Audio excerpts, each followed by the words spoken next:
My opponent claims that displaying nutritional information in restaurants will fail to lower the obesity rate in the United States. He does this by claiming 4 subclaims. First, displaying nutritional information in restaurant chains doesn't alter eating habits. Second, displaying low-fat menu items might cause people to eat more. Third, the new law only affects 10% of all restaurant outlets. And fourth, restaurants will counter with increased marketing of popular food items.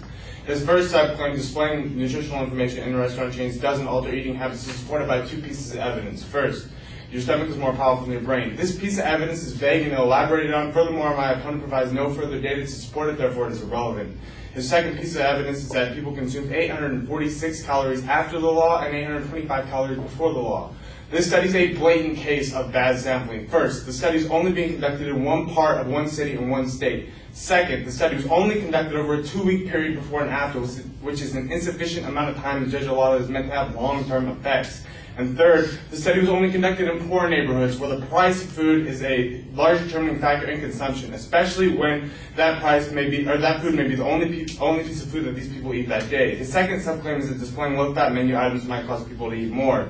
His only piece of evidence supporting this claim is that low-fat labels are misleading and that they give the false assumption that what people are eating isn't bad for them. First, since when is fat a measure of how unhealthy a food is? Fat is a necessary part of any healthy human's diet, and how much should be consumed varies from person to person. Second, the fat content is provided right next to the calorie count and the sodium content, which are both much better indicators of how healthy a food is for you.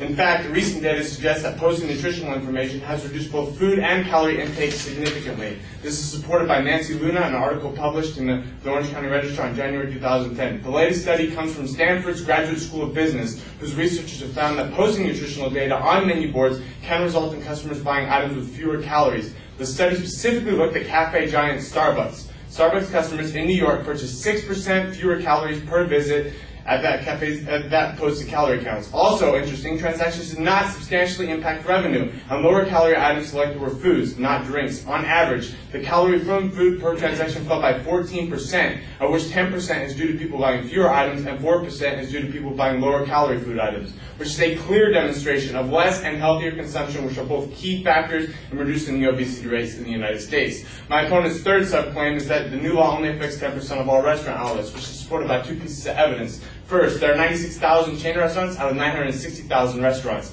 I can see what is the point. This piece of evidence fails to specify the amount of spending and relationship between the two. Chain restaurants are chain restaurants for a reason. It's a basic economic strategy. The more profit, the more expansion. His second piece of evidence is that 49% of every food dollar in the U.S. is now spent on restaurants. Once again, I concede and ask, what is the point?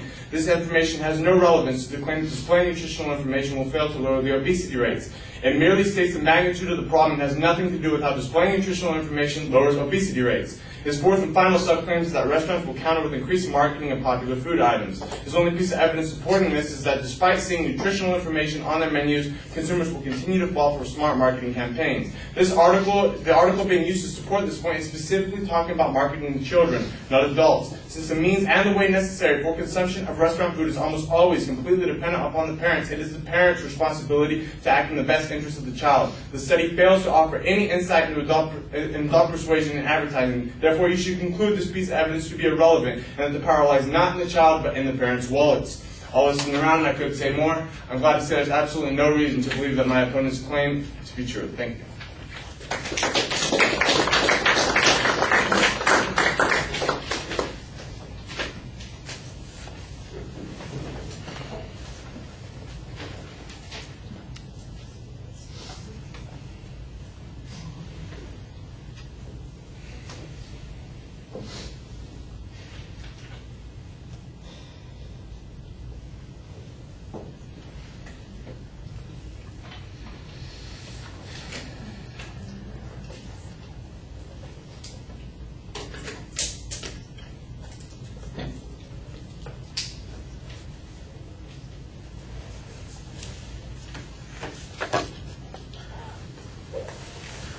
All right, all the structural things are fine. The labeling on the secondary points is pretty clear. The challenge on the evidence on the first point is okay, but it does seem like it's a little bit conclusionary. The argument about sampling, for instance, you make several assertions about that they don't necessarily have, well, for instance, the amount of time was insufficient, or that it was done in the poor neighborhoods.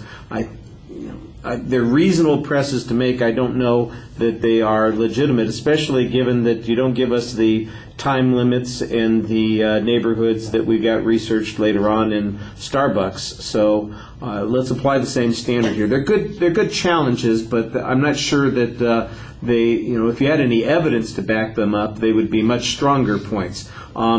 On the second point, you've got a good, clear transition. Arguing that fat is largely irrelevant is kind of silly. I think that that's a little bit of a silly press. The other arguments, though, seem to be relevant, and you had good evidence on the counterclaim, and this is where you had the comparison on the caloric consumption, and you did have a study that you cited here, and I did think that you did a nice job backing up that study and giving us additional support for it. The backing on it was pretty good because you suggest that it's not just on the drinks and that it was across the menu, and it was a combination of reduced consumption and reduced calories, so that it has in fact had an impact in the direction that we want. So I think that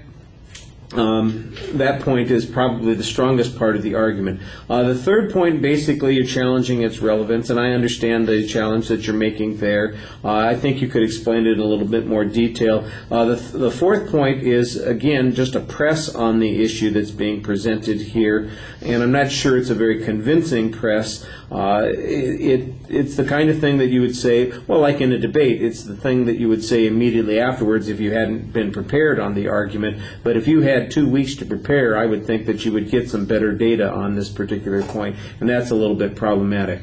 Kassen, I know that you've got forensics experience in high school. You're rushing because that's kind of the tendency to do that in those arguments if you've got a lot to say. But you know what? You still had a couple of minutes to fill, and I think if you slowed down and explained the arguments a little bit more, you'd be more effective. That might work better for the debates that we're going on into later on, but we're still doing kind of single speeches at this point. So hopefully it'll all work for you when we get to that last assignment. All right, thank you.